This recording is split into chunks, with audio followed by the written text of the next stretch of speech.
साथियों नमस्कार, कैसे हैं आप सब। उम्मीद है बहुत ही अच्छे होंगे और आपकी पढ़ाई भी बहुत अच्छी चल रही होगी। साथियों इस समय हमारे सामने बहुत सारी परीक्षाएं आने को तैयार हैं और इसीलिए हमें अपनी पढ़ाई को और अधिक तेज़ी से करना होगा। हमें इतना अच्छे से अपनी तैयारी को करना है कि हम कुछ भी छोड़ कर ना आए और अपना एक स्थान, अपना एक नौकरी में एक जगह हमारी पक्की हो जाए। तो पढ़ाई हमें करनी है और अब बहुत ज़्यादा तेज़ी के साथ करनी है और उम्मीद है आपने अपनी पढ़ाई बहुत ही ज़्यादा अच्छे से, जो पहले से ही आप कर रहे थे, अब और अच्छे से करने लगे होंगे।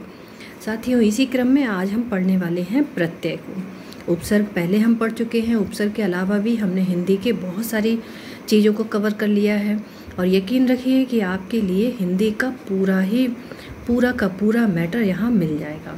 आपको किसी और चैनल पर जाने की ज़रूरत नहीं पड़ेगी, ना ही किसी किताब की ज़रूरत पड़ेगी। यदि आप इन वीडियोस को देखते रहते हैं तो आप हिंदी की चिंता बिल्कुल ही छोड़ दीजिए।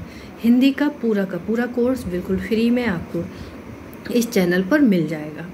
तो साथियों बहुत सारे हम अपने टॉपिक को कवर कर चुके हैं और इसी क्रम में आज हम पढ़ने वाले हैं प्रत्यय को।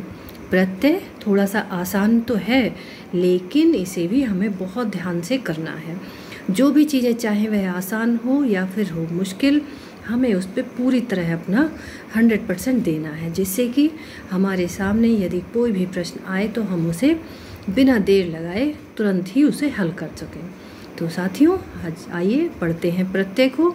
तो सबसे पहले देखते हैं कि प्रत्यय क्या है। तो प्रत्यय दो शब्दों से मिलकर बना है। क्या है कि दो शब्दों से मिलकर बना है, प्रति और अ। अब प्रति का अर्थ क्या होता है? प्रति का अर्थ होता है साथ में पर बाद में, और अ चलने वाला। तो क्या इसका पूरे का अर्थ हुआ कि प्रत्यय का शाब्दिक अर्थ हुआ पीछे चलने वाला। क्या हुआ? प्रत्यय का शाब्दिक अर्थ पूरा क्या हुआ कि पीछे चलने वाला। अब हम इसकी परिभाषा भी देख लेते हैं कि परिभाषा क्या कहती है कि जो शब्दांश, यहाँ पर आप ध्यान रखेंगे कि यहाँ शब्दांश की बात हो रही है। शब्द और शब्दांश दोनों अलग अलग होते हैं। तो शब्दांश किसी शब्द के अंत में जुड़कर, जो शब्दांश किसी शब्द के अंत में जुड़कर शब्द के अर्थ में परिवर्तन लाते हैं, उन्हें ही हम प्रत्यय कहते हैं। आइए अब देखते हैं कि शब्द और शब्दांश क्या है। शब्द क्या होता है? हमारा मूल शब्द, और शब्दांश यानी कि प्रत्यय। तो हमारा क्या हो गया कि शब्द जो हमारा मूल शब्द है और शब्दांश हमारा प्रत्यय। तो प्रत्यय को चाहे तो हम शब्दांश कहें या फिर प्रत्यय कहें, बात तो एक ही है। जैसे कि उदाहरण भी देखिए दिया हुआ है। क्या है कि हमने एक शब्द लिया, क्या है? दयालु। दयालु शब्द लिया। अब इसमें क्या है? दया क्या है? इसका मूल शब्द है और आलू इसमें प्रत्यय है। अब आलू आप खाने वाला आलू ना सोचें, ये आलू अलग है, क्योंकि प्रत्यय का कोई अर्थ नहीं होता है। प्रत्यय केवल मूल शब्द में जुड़कर उसके अर्थ को परिवर्तित करते हैं और इनका अपना कोई भी इनका अपना अर्थ नहीं निकलता है। उपसर्ग का अर्थ निकलता है, लेकिन प्रत्यय का अपना कोई अर्थ नहीं होता है। आगे कहता है कि जो शब्द स्वर पर खत्म होते हैं, यहाँ पर ये नोट है, बहुत ध्यान रखने की चीज़ है कि प्रत्यय को हम कैसे पहचानेंगे। देखिए किसी भी परीक्षा में प्रत्यय पहचानने को आता है कि प्रत्यय, या तो वो मूल शब्द पूछेगा हमसे कि इसमें इस शब्द में मूल शब्द क्या है, या फिर ये पूछेगा कि इसमें प्रत्यय कौन सा है। तो यहाँ पर हमें ये ध्यान रखना है कि जो शब्द स्वर पर खत्म होते हैं उनमें प्रत्यय भी स्वर से ही शुरू होता है। जो शब्द स्वर पर खत्म होते हैं, जैसे कि देखिए उदाहरण में क्या लिखा है। हमने जो दयालु का उदाहरण लिया था उसमें दया क्या है? हमारा मूल शब्द है, और दया में क्या है? आलू हमने जोड़ा है। अब इस मूल शब्द को हम किस तरह से कर सकते हैं? देखिए ये है हमारा दया। अब दया में हमने ख़त्म किस पे किया है? आ पे। अब यही आ हमारा आगे चल के इसमें फिर से आ में जुड़ जाएगा। यहाँ पर फिर हमने इसे आ बना लिया, तो दया यहाँ पर ये हमारा आ हो गया। अभी हमने क्या पढ़ा था कि जो शब्द स्वर पर ख़त्म होते हैं, जो शब्द स्वर पर ख़त्म होते हैं उनमें प्रत्यय भी शुरू भी किससे होता है? स्वर से होता है। दया जिसमें कि हमने देखा, तो दया में हमने क्या किया? आ हमारा प्रत्यय था, माफ़ करिएगा, दया में आ पर हमारा स्वर जो होता है, आखिर में हमने क्या पढ़ा, आ पर हमारा जो है आ हमारा स्वर है और यहाँ पर दया शब्द आ गया पूरा। तो आ पहले शब्द, मूल शब्द में आ पर ये ख़त्म हुआ तो हमारा प्रत्यय भी आ से ही शुरू होगा। ये भी हो सकता है कुछ लोग ये सोचे कि दयालु में दया हमने ले लिया और केवल लू प्रत्यय हो गया, लेकिन ऐसा नहीं होता है। अब दयालु में दया हमारा मूल शब्द है। देखिए यहाँ पर एक चीज़ और ध्यान रखनी पड़ती है कि जो हमारा मूल शब्द होता है उसका कुछ ना कुछ अर्थ हमेशा ही निकलता है। ये हमें बहुत अच्छे से ध्यान रखना पड़ेगा कि जो भी हमारा मूल शब्द है उसका तो अर्थ निकलेगा, लेकिन हमारे प्रत्यय का कोई अर्थ नहीं निकलेगा।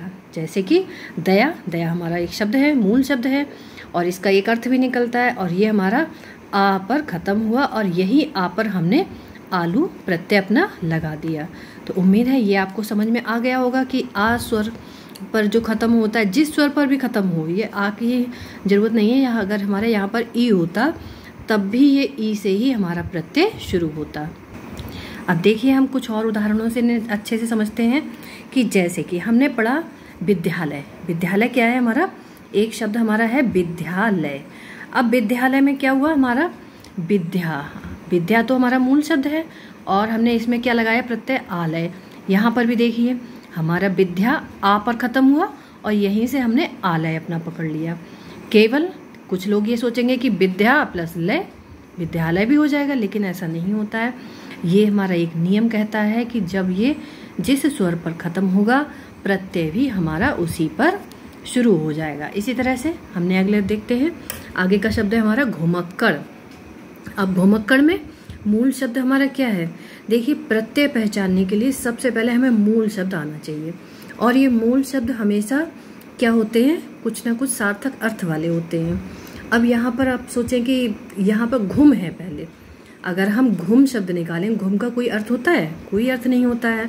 तो घुम हमारा मूल शब्द ना होकर हमारा मूल शब्द रहेगा घूम और बाकी हमारे पास बचा अक्कड़।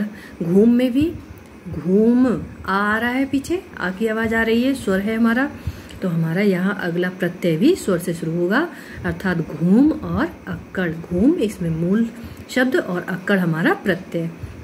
इसी तरह से पुजारी। अब पुजारी शब्द किससे बना है, ये पूजा से बना हुआ है। पूजा तो नहीं होता है, पूजा अगर हम लिखेंगे तो कोई शब्द हमारा निकलेगा, कुछ शब्द नहीं निकलेगा।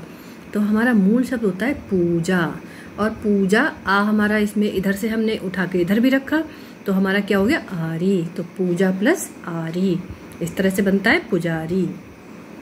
अब आता है भिड़ंत। अब यहाँ पर भी ये देखिए कि भिड़ंत में हमारी अंकी बिंदी है ऊपर।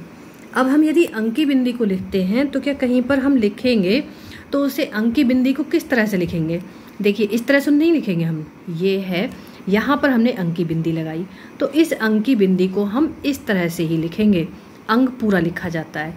और यदि हमें इसकी मात्रा लगानी होती है तो हम पूरी बिंदी लगा देते हैं, यहाँ पर देखिए जैसे दी हुई है उस तरह से। तो हम क्या करेंगे भिड़ंत में, तो भिड़ंत में क्या हुआ हमारा, भिड़ हमारा मूल शब्द हुआ और अंत हमारा प्रत्यय हो गया। इसी तरह से घबराहट।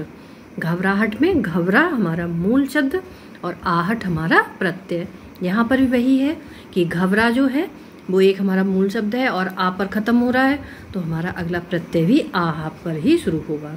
इसी तरह से चिकनाहट, लिखावट, इनमें क्या होगा, चिकना प्लस आहट, लिख प्लस आवट।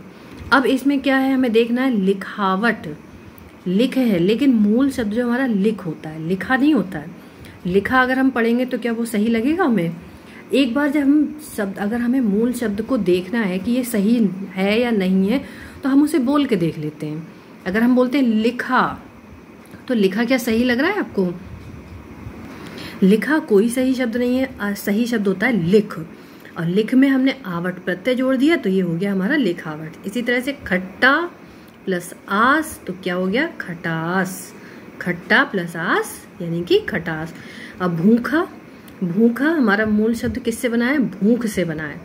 भूख से हमारा भूखा बना तो क्या हो गया, इसमें हमने आ प्रत्यय जोड़ दिया। अब आ के लिए हम केवल डंडा थोड़ी लगाएंगे, यदि हमें आ लिखना है तो पूरा आ लिखेंगे। तो इस तरह से हमारा हो जाएगा भूखा में भूख प्लस आ। ये हमारे हो गए प्रत्यय के कुछ उदाहरण। अब आते हैं हम प्रत्यय के प्रकार पर। तो प्रत्यय के कितने प्रकार हैं? प्रत्यय के 2 प्रकार होते हैं। कौन से? कृत प्रत्यय, इन्हें कृदंत भी कहते हैं, और तद्धित प्रत्यय, इन्हें तद्धितांत भी कहते हैं। और इसी तद्धित प्रत्यय के अंतर्गत ही स्त्री प्रत्यय आते हैं हमारे। तो यदि कोई सवाल पूछा जाता है कि प्रत्यय के प्रकार, तो 2 प्रकार, कृत प्रत्यय और तद्धित प्रत्यय। अब हम इन दोनों को विस्तार से जानेंगे कि पहले हम ये जानते हैं कि कृत प्रत्यय क्या है। तो देखिए क्या लिखा है कि जो प्रत्यय धातु, अब ये सोचोगे आप कि ये धातु क्या है? तो धातु क्या होता है? क्रिया का मूल रूप, क्रिया का मूल रूप। तो जो प्रत्यय धातु के अंत में जुड़ते हैं उन्हें ही कृत प्रत्यय कहते हैं। अर्थात जो प्रत्यय क्रिया शब्दों में जुड़ते हैं, क्रिया शब्दों में जुड़ने वाले प्रत्यय को ही हम क्या कहते हैं? कृत प्रत्यय कहते हैं। अब इसमें क्या होता है? मूल धातु क्या होती है कि जिससे क्रिया शब्द बनते हैं। मूल धातु में ही क्या होती है? मूल धातु से ही तो क्रिया हमारी बनती है। और क्रिया जो मूल धातु में ना जोड़कर हम क्रिया शब्दों का निर्माण करते हैं। जैसे कि उदाहरण हमने क्या दिया है कि सोना, हमने एक शब्द लिया सोना, इसमें हमारा मूल धातु क्या है? सो हमारी मूल धातु है, और इसमें हमने ना प्रत्यय जोड़ दिया, माफ करिएगा, इसमें हमने ना जोड़कर सोना हमारी क्या हो गई? क्रिया बन गई। क्या हो गई? सो मूल धातु है, इसी में हमने जोड़ दिया ना, तो ये हमारी बन गई क्रिया। सोना सब जानते हैं क्रिया होती है। इसी तरह से लिख मूल धातु में ना लगाकर लिख ना क्रिया शब्द बनता है। तो कहने का तात्पर्य है कि क्रिया को बनाने के लिए हमें क्या करना होता है? जो मूल धातु है उसमें हमें ना जोड़ना होता है, हमारी क्रिया बनकर तैयार हो जाती है। अब हम क्या करते हैं कि कुछ मूल शब्द जो हैं उसमें प्रत्यय जोड़कर देखते हैं और नए शब्द किस तरह से बनते हैं। आपको यकीन रखिए कि इन सब शब्दों को पढ़ने के बाद आपको प्रत्यय निकालना अपने आप ही आ जाएगा। जैसे कि पहला शब्द हमने लिया थकावट, थकावट हमने शब्द लिया, तो इसमें क्या है? मूल शब्द हमारा क्या होगा? थक होगा, और इसमें हमने क्या जोड़ा? प्रत्यय आवट, तो क्या हो गया हमारा? थकावट। इसी तरह से अगला शब्द है हमारा धुलाई। अब धुलाई में क्या है? हमारा धो, ये जो है मूल क्रिया है। मूल शब्द क्या है हमारा? धो, अर्थात मूल धातु जो है हमारी धो हुई, इसमें हमने जोड़ दिया आई। ये आप ध्यान रखेंगे कि धुलाई में धो प्लस आई तो हो गया धुलाई। इसी तरह से चढ़ प्लस आन यानी कि चढ़ान हो गया। चढ़ना जो होता है, अब चढ़ना हमने लिखा तो ये तो हमारी क्रिया बन गई। अब इसकी हम क्या करना है, लेकिन हमें बनाना है प्रत्यय जोड़ना है इसमें। तो हमने क्या किया, इसकी चढ़ना में से जो मूल धातु है वो निकाली, तो हमारी मूल धातु निकली चढ़, उसमें हमने आन प्रत्यय जोड़ दिया और हमारा शब्द बन गया चढ़ान। इसी तरह से लड़ाकू में क्या है? लड़ हमारी मूल धातु है और आकू हमने प्रत्यय जोड़ दिया। अर्थात जो मूल धातुएं होती हैं उनमें ही प्रत्यय जुड़ता है। जो मूल धातु में से हम अगर यदि हमारे सामने कोई क्रिया शब्द आ जाता है तो हम उसमें से ना अलग कर देंगे। अभी पीछे हमने पढ़ा था कि मूल धातु में ना जोड़कर क्रिया शब्द बनाए जाते हैं। तो यहाँ पर हमें क्या करना है कि जो मूल धातु है उसमें से हम ना शब्द अलग कर देंगे, ना वर्ण अलग करके हमें हमारी क्या मिल जाएगी? मूल धातु मिल जाएगी। इसी तरह से चटोरा, तो चटोरा का क्या बनेगा? चाट प्लस ओरा। चटोरा किससे बना है? चाट और ओरा से मिलके, तो हो गया चटोरा। गवैया का गा प्लस अय्या, ये देखिए थोड़े से शब्द कुछ अलग होते हैं, इन्हें ही हमें बहुत ध्यान रखना है। गवैया किससे बना है? गाना से बना है। अब हमने क्या कहा था? गाना से अगर बनाए तो हमें उसमें से ना अलग कर देना है, क्योंकि अगर ना अलग नहीं करेंगे तो वो हमारी क्रिया शब्द बन जाएगा और हमें जोड़ना है मूल धातु में। तो हमने क्या किया? ना अलग कर दिया, तो बचा हमारे पास क्या? गा। अब गा में हमने क्या जोड़ा? अय्या, तो क्या हो गया हमारा? गवैया। तो अगर पूछा जाता है कि इसमें मूल धातु गा है और क्या है? प्रत्यय हमारा क्या है? अय्या। इसी तरह से हस और मूल धातु है हमारी, और ओरा अगर हमने इसमें जोड़ दिया प्रत्यय तो क्या हो गया? हसूरा। खा प्लस अय्या तो हमारा शब्द बना खवैया। चुन प्लस औती तो हमारा शब्द बन गया चुनौती। बिगड़ प्लस एल तो हमारा क्या हो गया बिगड़ैल। इसी तरह से कमा प्लस ऊ कमाऊ। खा प्लस ऊ खाऊ। चाल प्लस ऊ चालू। रट प्लस ऊ रट्टू। तो ये आपको बहुत अच्छे से समझ में आ चुका होगा कि हमें क्रिया शब्दों में केवल ना अलग करके मूल धातु निकाल कर उसमें जो बचता है मूल धातु हमारी निकाल कर बाकी का हमारा प्रत्यय होता है। देखिए परीक्षाओं में केवल यही पूछा जाता है कि इसमें प्रत्यय छाटिए कौन सा प्रत्यय है या फिर मूल धातु आपसे छंटवाता है। तो यदि आपको ये मूल धातु और प्रत्यय छाटना आ गया तो आप सब कुछ कर लेंगे। और एक चीज़ हमें ये ध्यान ही रखनी है कि क्रिया शब्दों में जो जुड़ते हैं मूल धातु में जो शब्द जोड़ते हैं क्रिया में जुड़ते हैं वही हमारे कृत प्रत्यय होते हैं। या तो ये पूछेगा कृत प्रत्यय कौन सा है, तद्धित प्रत्यय में कि कौन सा प्रत्यय है।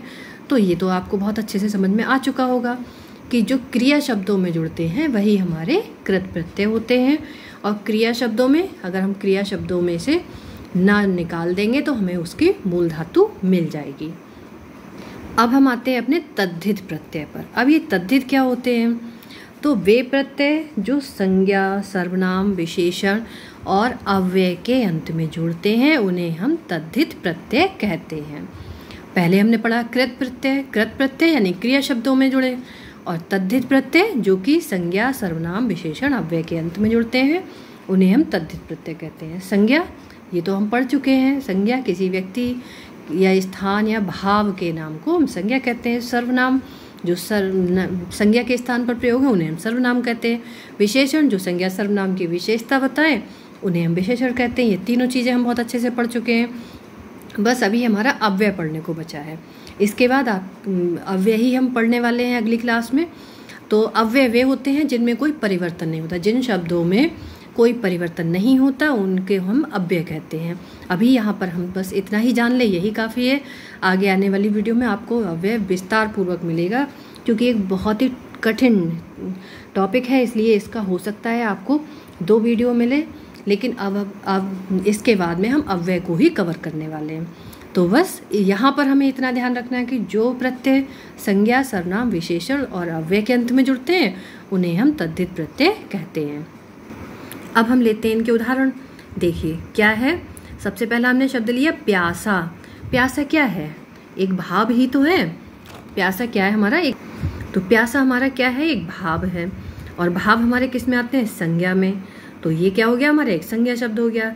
इसमें क्या होगा? मूल शब्द क्या होगी? प्यास, और इसमें प्रत्यय हमने जोड़ा आ तो हो गया प्यासा। इसी तरह से भूखा, भूखा में मूल शब्द है हमारा भूख और उसमें आ प्रत्यय जोड़ा तो हो गया भूखा। अगला है पंडिताऊ। पंडिताऊ में पंडित मूल शब्द, इसमें हमने आऊ प्रत्यय जोड़ा तो ये हो गया पंडिताऊ। देखिए प्रत्यय कुछ भी हो सकता है, क्योंकि प्रत्यय का तो बताया ही है कोई अर्थ ही नहीं होता है, ये तो केवल मूल शब्द में जुड़कर अब उसका अर्थ बदल देते हैं। तो पंडित, इसमें हमने आऊ जोड़ा तो हो गया पंडिताऊ। अच्छाई, अच्छाई भी देखिए, अच्छाई बुराई ये भी हमारे एक भाव है, इसे हमने देखा थोड़ी है, ये हमारे भाव है। और भाव हमारे किस में आते हैं? ये हमारे संज्ञा में आते हैं। तो ये किससे बनेगा? अच्छा प्लस आई। बुराई का बुरा प्लस आई। लंबाई लंबा प्लस आई। चौड़ाई चौड़ा प्लस आई। अब ये देखिए देवरानी, ये हमारा क्या है? संबंध है, ये नाम है, तो ये भी हमारे संज्ञा शब्दों में आएंगे। तो क्या हुआ? देवर प्लस आनी देवरानी। जेठानी, जेठ प्लस आनी जेठानी। अब यहाँ पर हमें ये ध्यान रखना है, कुछ लोग सोचेंगे देव प्लस रानी कर दें, लेकिन ऐसा नहीं होगा, क्योंकि देवरानी देवर से मिलकर होना है। देवर इसमें मूल शब्द है और इसमें हमने आनी जोड़ दिया तो हो गया देवरानी। इसी तरह से जेठानी में जेठ हमारा मूल शब्द और आनी जोड़ा तो हो गया जेठानी।